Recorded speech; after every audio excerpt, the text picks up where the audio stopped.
um,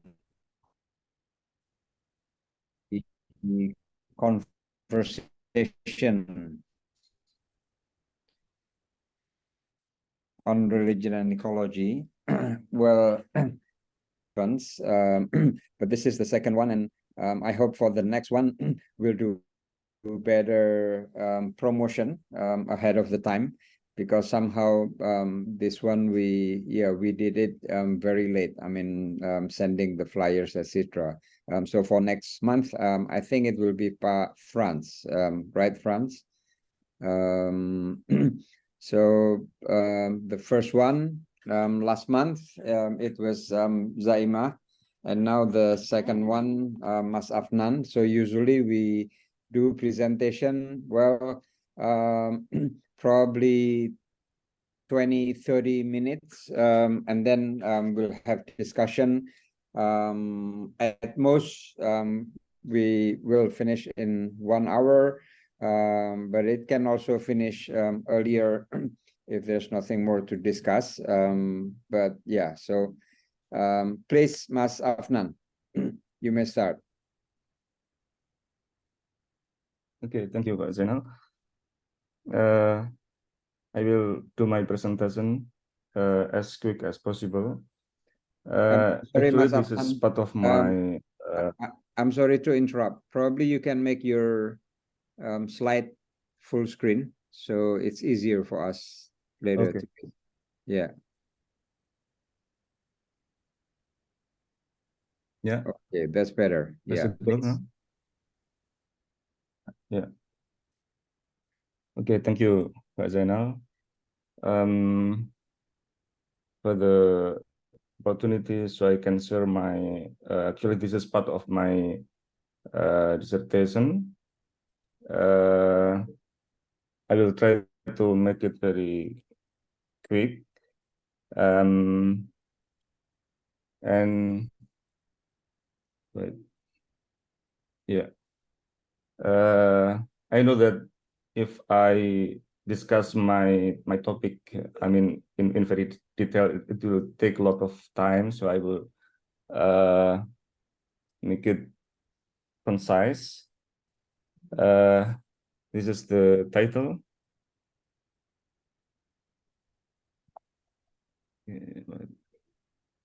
Yeah, and this is the background of my study. So I research about NU and Muhammadiyah.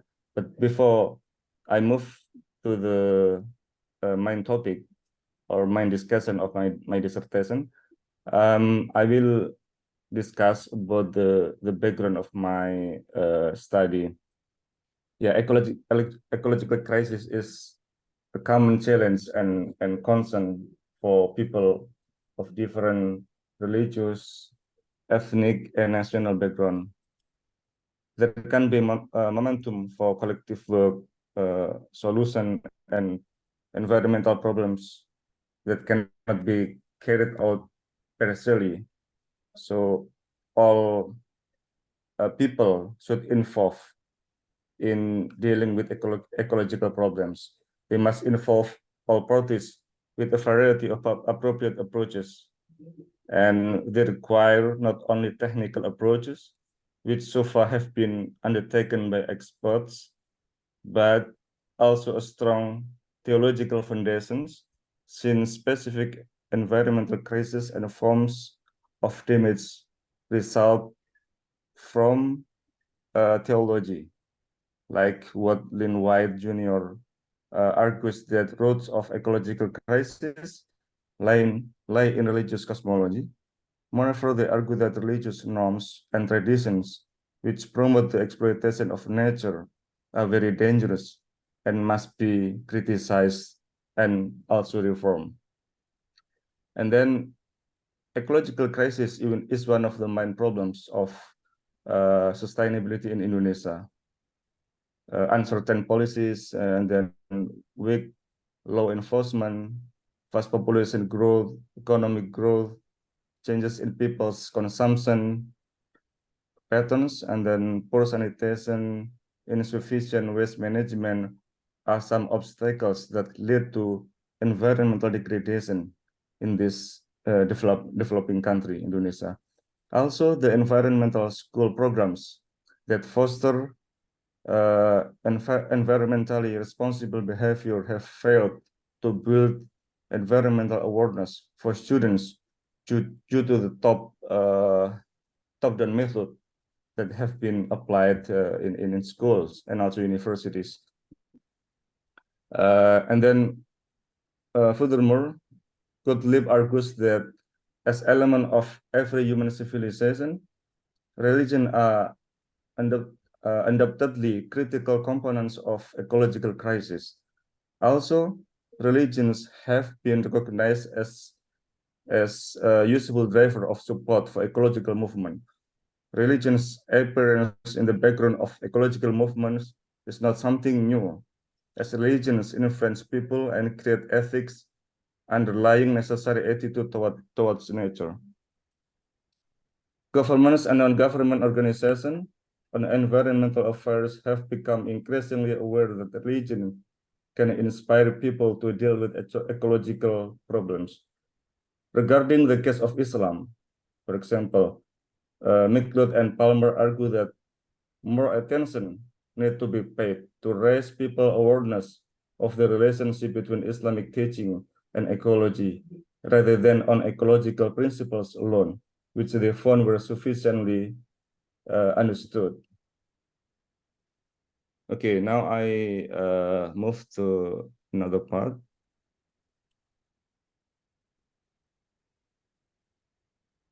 Yeah. The 2018 Indonesian government statistic, yeah, cite that 86.7% of Indonesian identifies themselves as Muslim, and then as the most populated Muslim globally, Indonesia has the potential to contribute significantly to ecological protection using Islamic beliefs, doctrines, and norms. And then I will take this study as case study because Muhammadiyah, Islamic big organization in Indonesia that have a big population, about 80%, 80 millions of Muslim in Indonesia claim that they are NO, and then about 60 million of Muslim in Indonesia claim themselves as Muhammadiyah. So what I want to say is the contribution of NO and Muhammadiyah in dealing with ecological problems.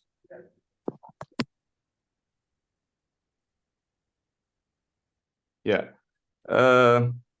based on my research, there are some products because yeah, I'm discussing about norms. There are some norms as the product of Muhammadiyah through its institution called Majelis Tarjih. There are a book or products. So it's actually not only a book, but also norms. It is theology of environment, and then but it is you can find it is in PDF. You can Googling it, and then there is fiqh or Islamic jurisprudence on water or fiqh air, and then Muhammadiyah also established Majelis Lingkungan Hidup or Environmental Council, and then Muhammadiyah also established green cadres, or this is actually not part of Muhammadiyah, but there are some youth in Muhammadiyah who want to support the establishment of Majelis Lingkungan Hidup because they are not satisfied with the programs in Muhammadiyah because they say that some programs are not critical to the government, so they establish this institution. And then in Muhammadiyah, they have also, for example, a program called Sedekah Sampah, with donation. I will explain later what is the difference between the concept of Sedekah Sampah and bank sampah, or waste bank in NU. And then Muhammadiyah is also have constitutional jihad, so or jihad constitution regarding water issues. Okay, and this is about NO. NO have some programs. They have one institution called Basul Masail Forum, that have some products like fikih of environment, or fikih lingkungan, and then fikih of plastic waste management, and then they also establish Lembaga Penanggulangan Bencana and Perubahan Iklim, or LPBI, and then there is also it is actually similar with Green Cadre in Muhammadiyah. So this is for Nahdien untuk kedaulatan sumber daya alam is not part of official institution within NU, but there is similarities in NU and Muhammadiyah in terms of advocacy. So they are not satisfied with Muhammadiyah's policy in terms of some policies that they consider as not critical. That's why they established this institution. And then NU also has bank sampah, or waste bank, and then they have also developed bank sampah, or waste bank, to be sedekah sampah. When I asked my interviewee, are you inspired by Muhammadiyah? Why do you change the term, not bank sampah, but sedekah sampah? Is there any religious value in the changing of the name? They said no. They said that because we are religious organizations, and we want that all we do is related to religion, because everything what we do is part of worship. So they changed the name because it can also attract people to donate the sampah or the waste that they have by using the name which is identical to religious, namely sedekah, because sedekah is a religious term or Islamic term, so that NU changed the name, but they didn't want to say that, okay, I'm inspired by Muhammadiyah. No. And then NU also have jihad bi'iyah, or eco jihad. Yeah. Okay, based on my research, there are some similarities and differences in the discourse on environment between NU and Muhammadiyah. In terms of method, for example, as I said, that Muhammadiyah has Majelis Tarjih. This is a special institution that respond ecological problems from Islamic or religious point of view. What makes Muhammadiyah and NU difference in terms of formulating Islamic law, for example, responding to ecological problems.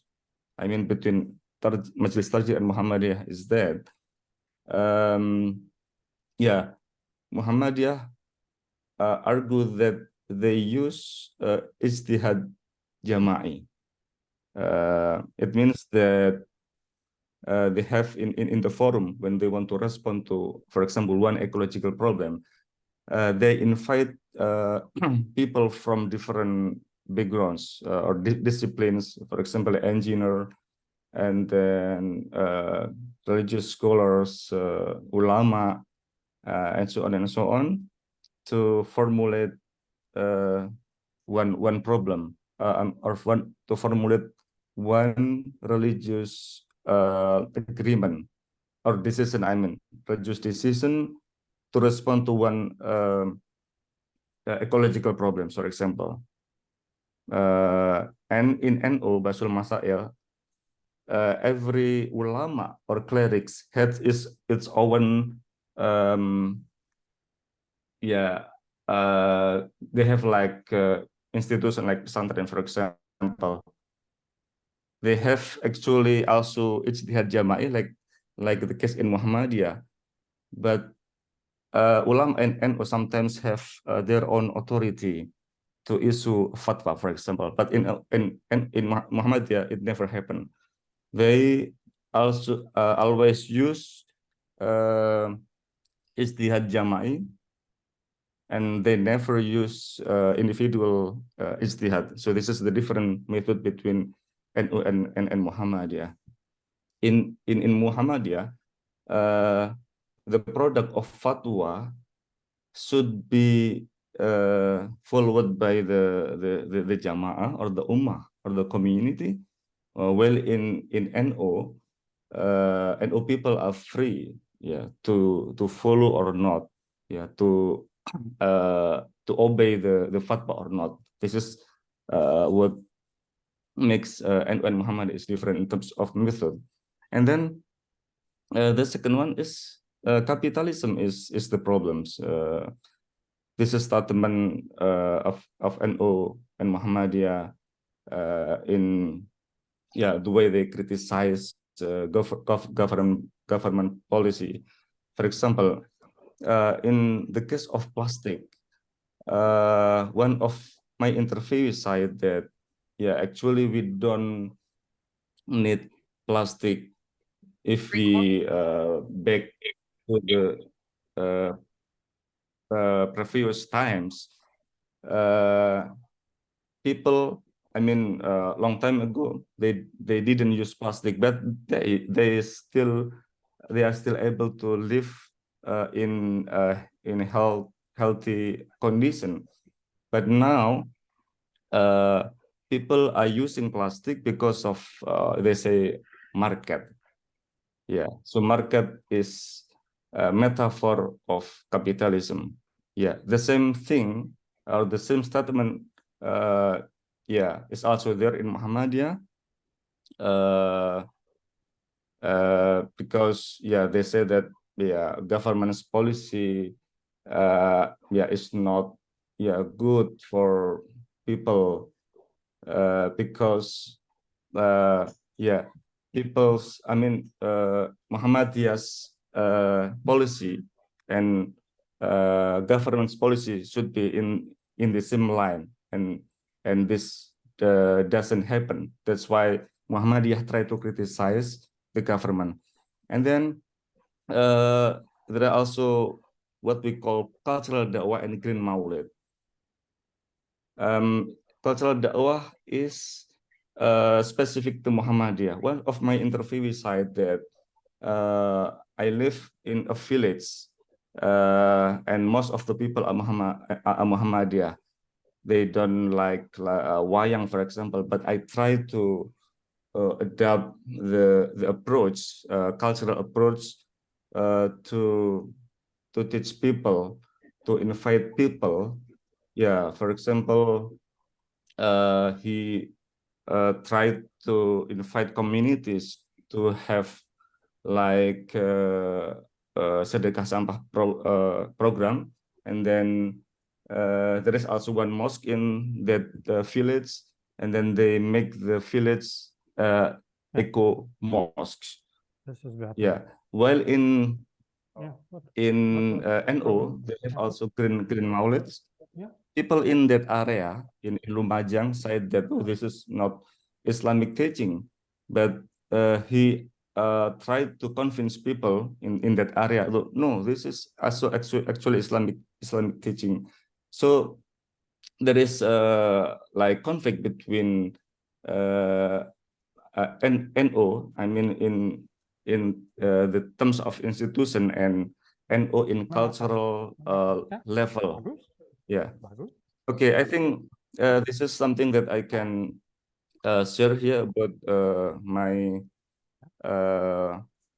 dissertation. Actually part of dissertation.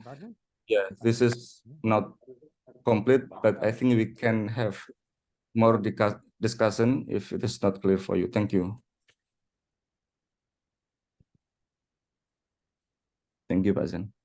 Yeah, thank you very much, Mas Afnan. So if there's any comments, please, or questions.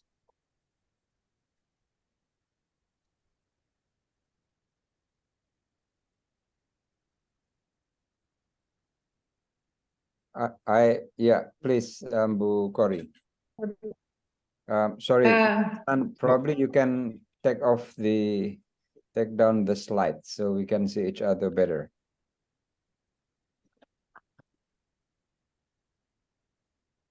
Yes, Bu Yeah, Kori. okay. I can. Sorry, yeah.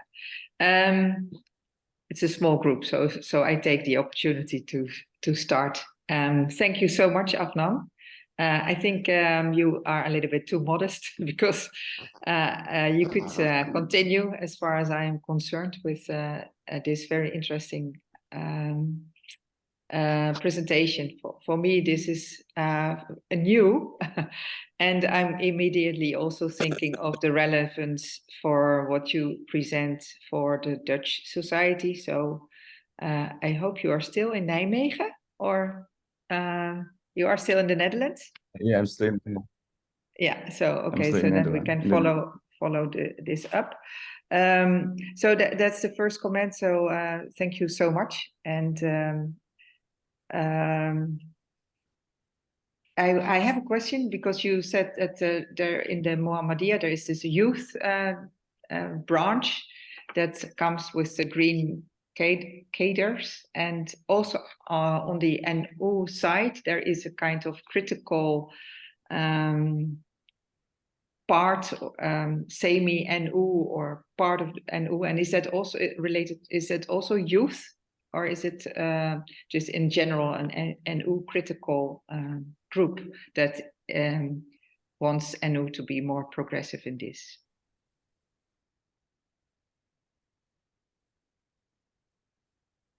Yeah.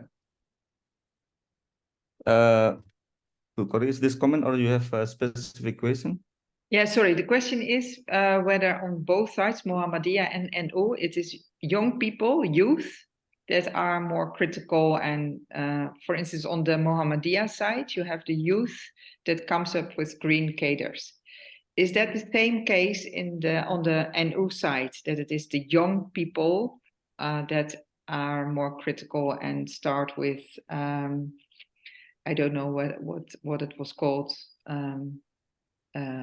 eco jihad or something. So the question is it on both sides? Is this youth that comes up with the more innovative, critical programs?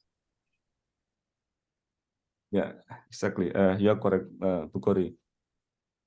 So there are youth generation in NU and Muhammadiyah who are not satisfied with the policies and program of the official institution of NU and Muhammadiyah.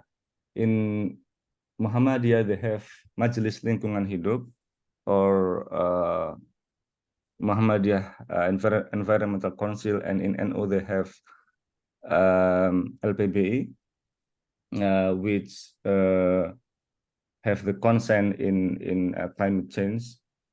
But it seems that the programs that they undertakes is related to the government's policies, like for example climate change. But the youth of Muhammadiyah and NU says that Muhammadiyah and NU, I mean, officially are not, I mean, critical to government's policy. They tend to support what governments have. That's why they establish these organizations, because you know that most of the members of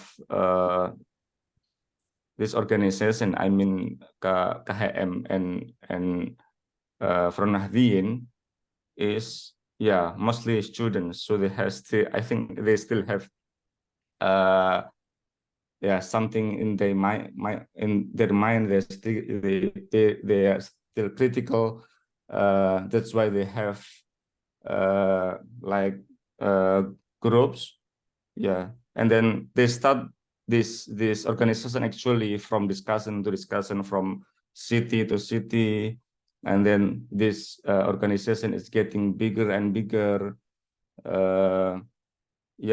And the program is not only discussion, but they have also advocacy, like what they did in Kendeng, for example, and in Tumpang Pitu, and then they also support what Muhammadiyah did regarding water issue in constitutional court or Mahkamah Konstitusi, because there is one of government's policy that endanger the preservation of water.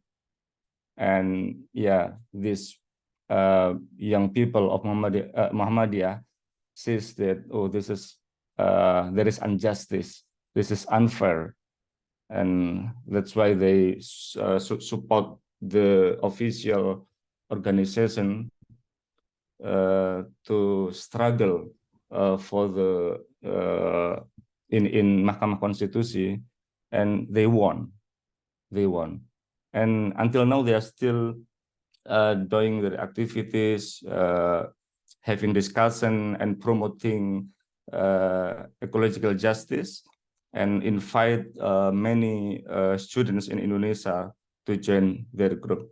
And the same thing also happened in Front Nahdlatul untuk kedaulatan sumber daya alam. So the name in NO side is Front Nahdlatul untuk kedaulatan sumber daya alam. So I see that they have the same not the same problems, but they have the same spirit, because they want to criticize the government without because they say that the mainstream, I mean, not to say the old people of NU and Muhammadiyah are not critical, but because I think that they still have like idealism, so they want to do their best, to help Indonesian people to conserve the nature. Thank you. Thank you so much, Afnan. Yeah, You're thank you. welcome, Sorry, my internet connection is gone from my laptop, so I'm still trying to reconnect. Who else? Other questions? I cannot see everyone here. Yani. Mbak has a Yani. question. Okay, yes. please, Mbak Yani. Thank you. Thank you, Pak Zainal. Thank you, Mas Afnan and the others. Hello. I think I enjoyed so much with your presentation, Mas Afnan. But one of my questions is related to the female ulama, both in Muhammadiyah or Nahdlatul Ulama. As we know that the female ulama, particularly in Nahdlatul Ulama, quite progressive in responding on environmental crisis. They use Kupi as a movement. So how about Muhammadiyah, Mas Afnan? Is that any movement from Muhammadiyah female ulama who work on that issue? Thank you. Sorry to interrupt, Yeah, thank Mas you. Afnan. Can you take down your slides, Mas Afnan, so we can see each other better? Sorry. Yeah. Thank you. Yeah, okay. Please. Yeah, thank you, Mbak Haryani. This is very interesting questions. Last year, I attended a KUPI conference in Jepara. And one of the issues that they discuss in the forum is about ecological issues. Yeah, I think this is the I think the first conference of KUPI that discuss about ecological issues. And in Muhammadiyah, actually, they have this is branch of Aisyah. Yeah.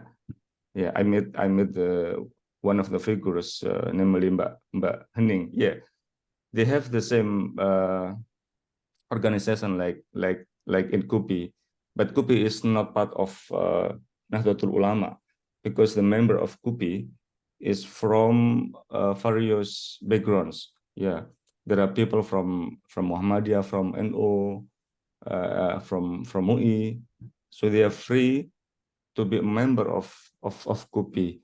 But one of the issues that they discuss in the Jepara's conference is about ecological issues, but I forgot what is the specific problems or issues that they have discussed. In Muhammadiyah, I think, I mean, if I compare between Aisyah, for example, and Muslimat, Muhammadiyah is better because they have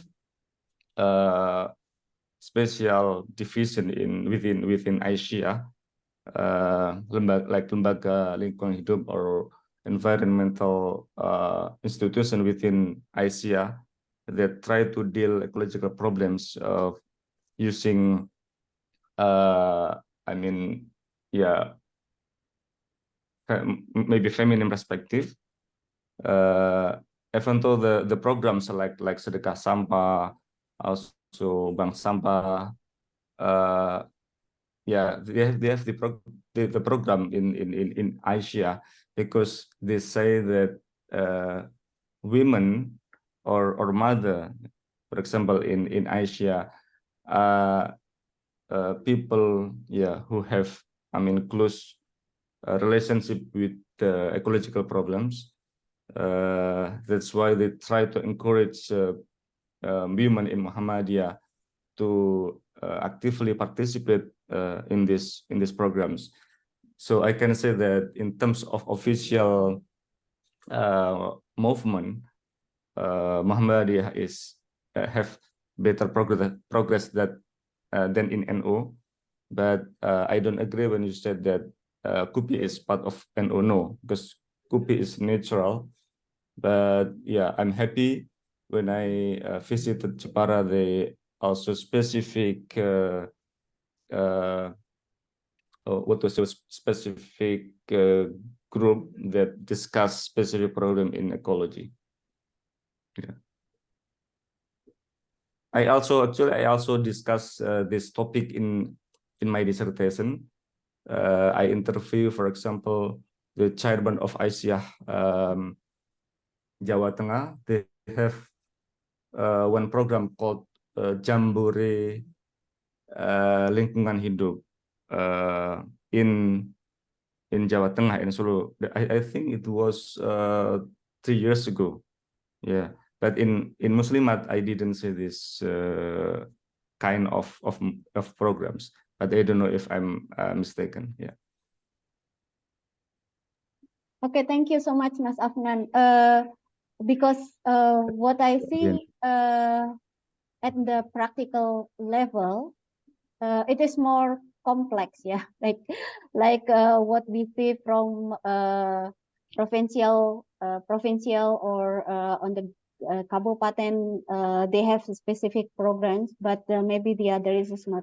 So your actually your dissertations may look at on that issue, because you focus on ulama, yeah, ulama discourse, or for general discourse. Yeah, especially ulama discourse, or religious discourse, but not only ulama, because I try to see the relationship between norms and practice. In terms of norms, yes, the involvement of ulama is big, because ulama is the only group that can issue fatwa. Yeah. But in terms of practices, like in responding to ecological issues, in Basul Masail and Majlis Tarjih, for example, they are not only ulama, because they also involve people from from different backgrounds. Like they involve engineer who understand better about city planning, for example. They also invite people who have expertise in biology, from environmental sciences, for example. So actually, this is not only the voices of ulama, but also people from various perspectives. Yeah. Okay, thank you so much. And the same thing also happened in NU, and actually, Yeah. but the involvement of people from religious backgrounds in Muhammadiyah is much than in NU. I don't know, maybe because NU have less people, I mean, who understand sciences than Muhammadiyah, or I think in terms of technology, yeah, Muhammadiyah is better than NU. But when I asked my interviewees in NU, do you also involve like engineer or people who understand sciences? Yes, but they only like consultation before deciding law. So yeah, the portion of people's involvement in Muhammadiyah is bigger than in NU. Ya, terima kasih Mas. It's very interesting. France, please. Hi, Afnan.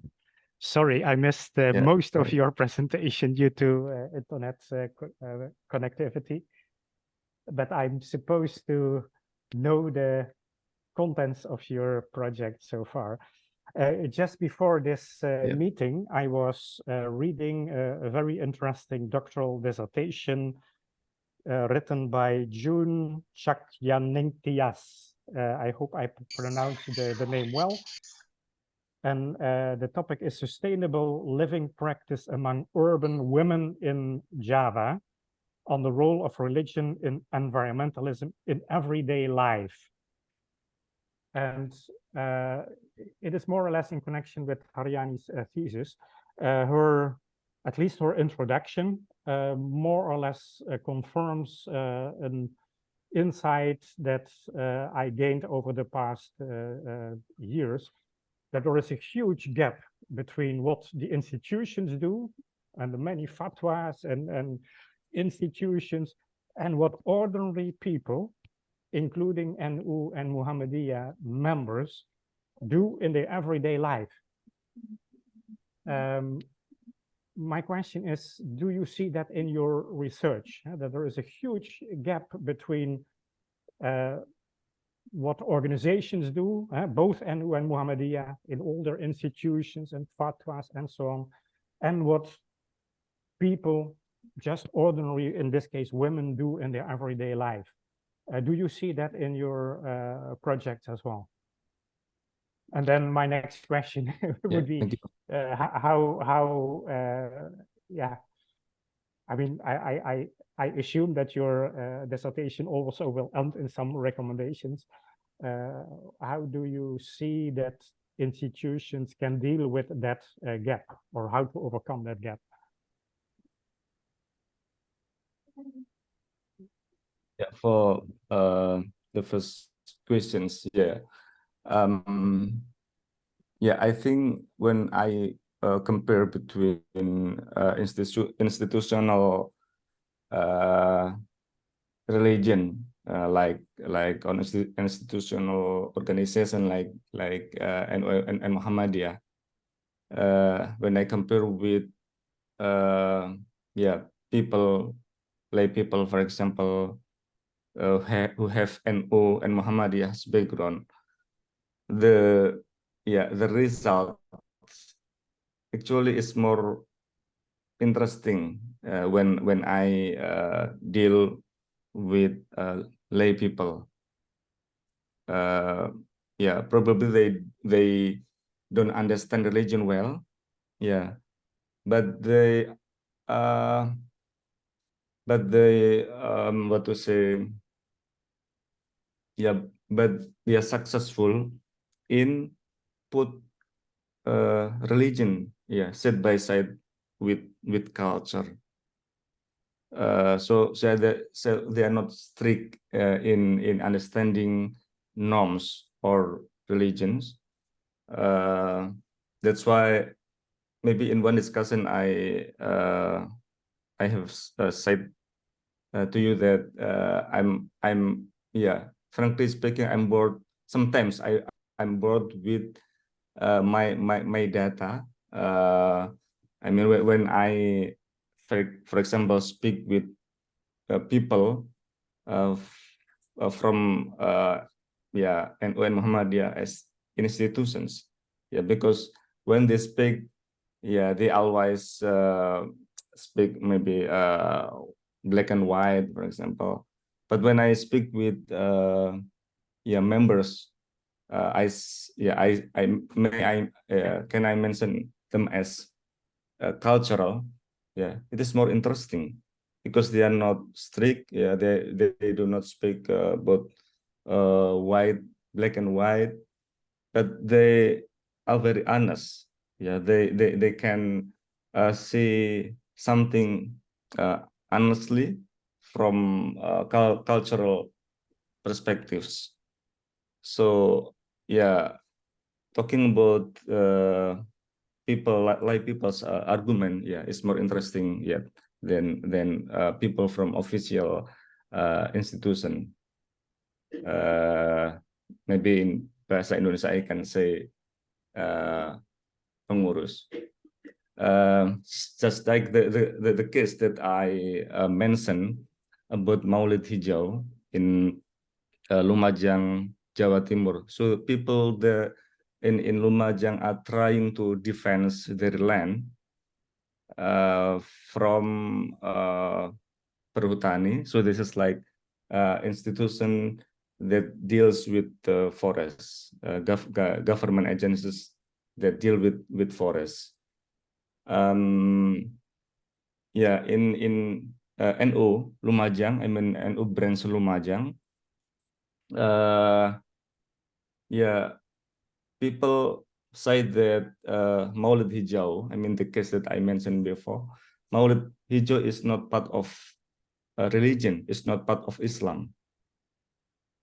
And this is official statement of NU member in Lumajang. But people that are members of Laskar Hijau, yeah, they say that no, this is my land, this is my lake.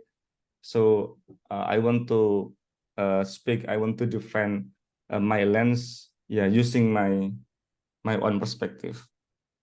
Even though the NU official NU said that this teaching, I mean Maulid Hijau, is not part of NU or is not part of Islam, but I think this ritual is good to invite people to understand what happened in their land. This is the way they defend their land, they defend their lake, because the issue is not about forest but also about water, because they use the lake not only for farming but also they catch the fishes from the lake. So this is important thing for people. So when I mean official and of Lumajang said, please stop this this practice. Yeah, they said no. I want to continue this practice, because this is good to invite people to understand that this lake is very important, because most of the people are farmers. And so in conclusion, people lay people can put religion and culture side by side, so they're not very strict. And then maybe you know the story. And then because people in Lumajang at the time that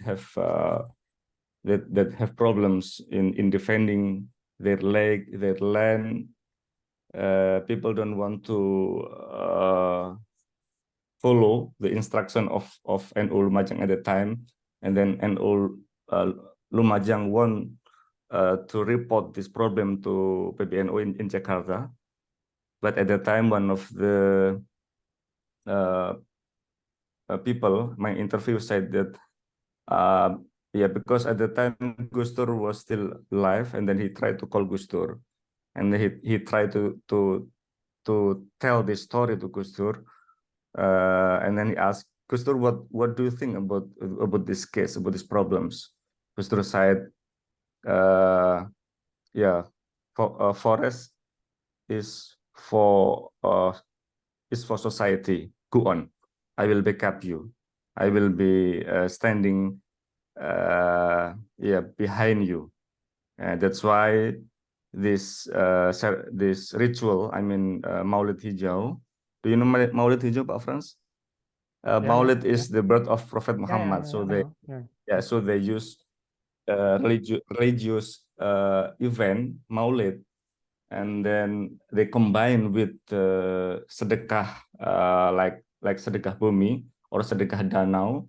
They try to combine religion and culture to be one ritual called Maulid Hijau, and one of the purposes is to defend their land and their lake, because this is very important for people at the area. So what will be your recommendation to the leadership of NU and Muhammadiyah? Yeah, because I'm still in the process of writing my dissertation. I think the recommendation that this study can give is that I think official and Muhammadiyah should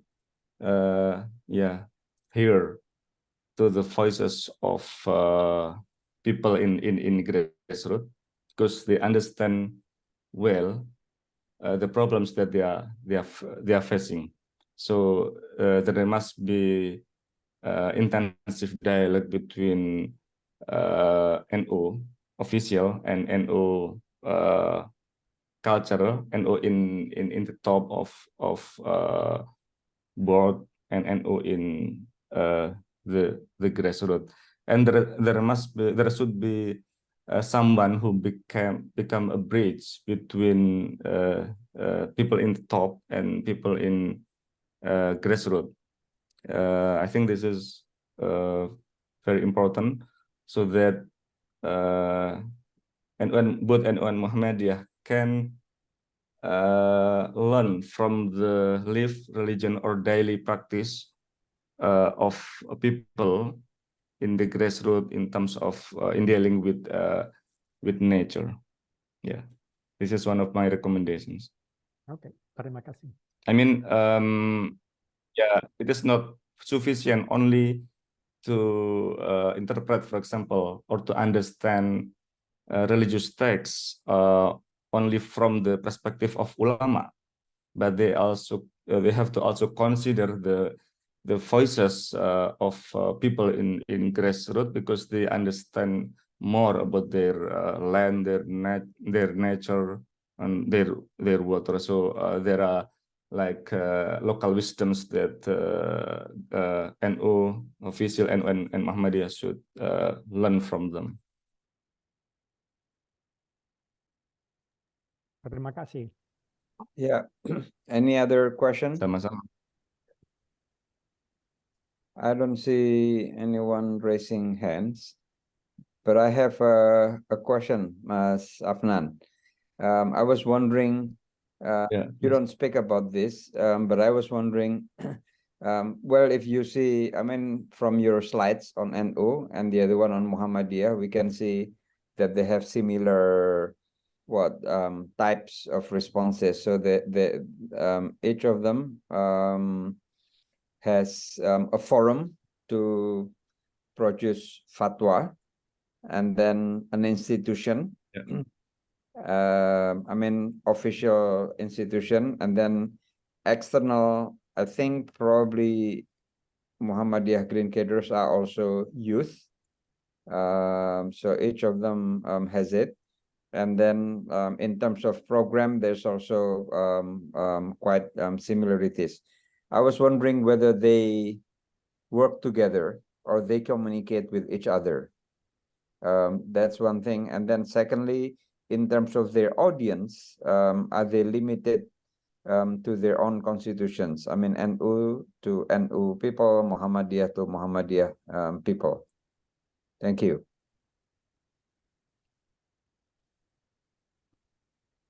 Yeah, thank you, Pak Zen.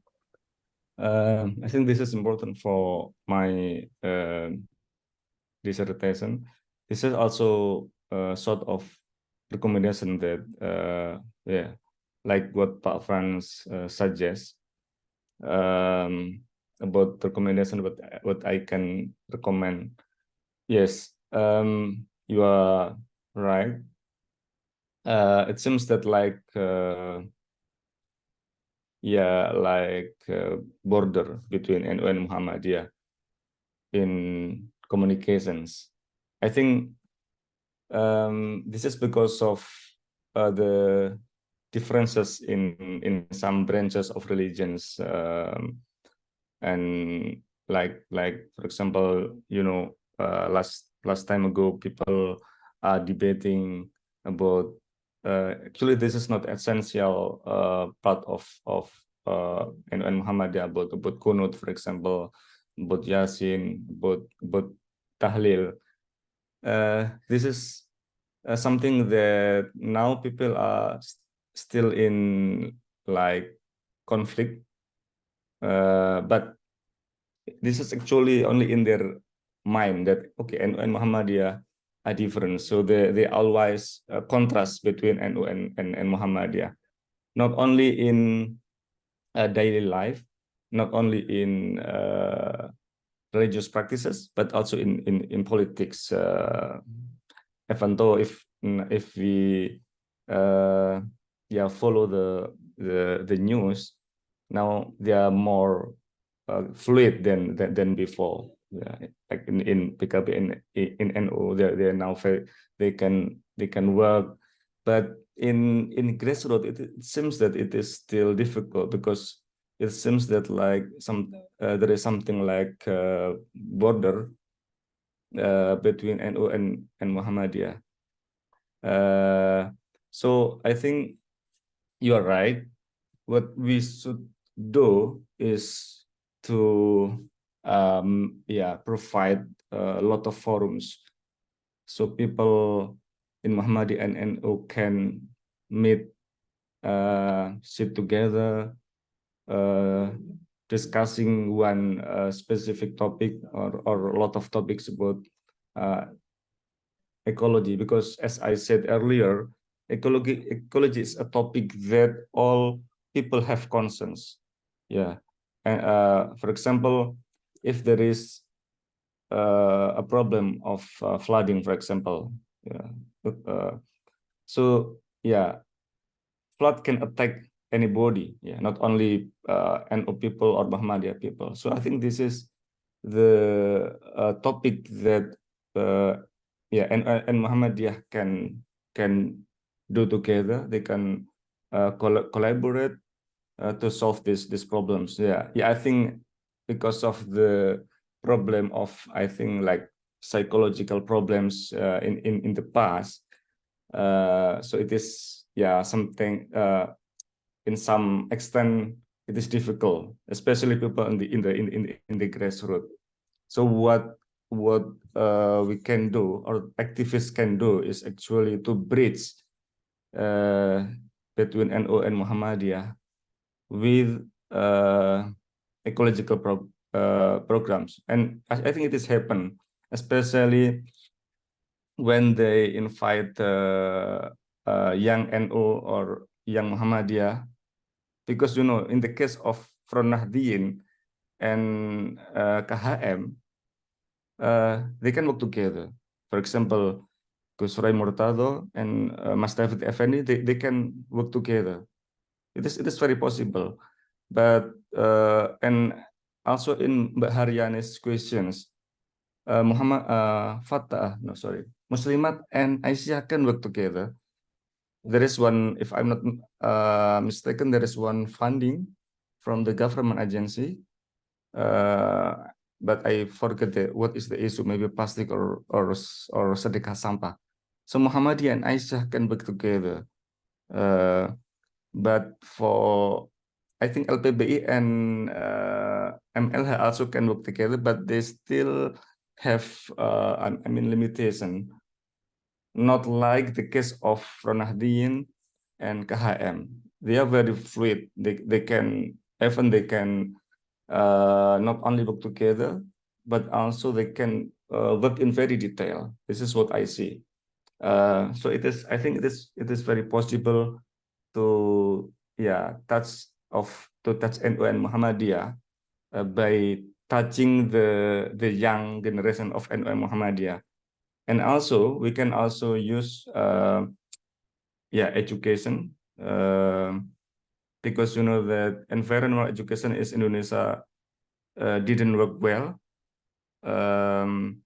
Maybe if I might say that it is also based on the programs. At that time we have like program Sekolah Adiwiyata, for example, but I think it didn't work well. So I think what the activists in NU and Muhammadiyah can do is how to make better program, to include them in curriculum. How religious consciousness, ecological awareness can be understood from the very beginning in the school or in TPK. It is good that NU and Muhammadiyah have like khutbah lingkungan, for example, preacher about lingkungan in Jum'ah prayer. But it is also important to involve children, because they will be the next generations who can make the future of nature or conservation in Indonesia is better, in the future. So I do agree with Pak Zen that it is possible to invite official people in Muhammadiyah to have dialogue, to collaborate, but it is more possible to involve the young people or the children to understand what is the importance of ecology or environment, so that they can easily have collaboration or dialogue in the future, because in the beginning they have this subject in school, for example, or in TPK or TPA. But I see that maybe teachers, ustad or kiai still says that this is not, I mean, ecology is not something important. So they still put this issue in different box. Even there are some people in NU and Muhammadiyah who see that ecology is not part of religion. Yeah. For example, they usually teach to the jamaah or the people that, okay, if you don't pray, if you don't perform fasting, so it will be sinful. Yeah, but they never say, for example, if you throw rubbish to the river, it is also kind of sinful. No. So it seems that there is a gap between norms and practices, because we understand that yes, the norms is there. And minal iman, for example, cleanliness is part of the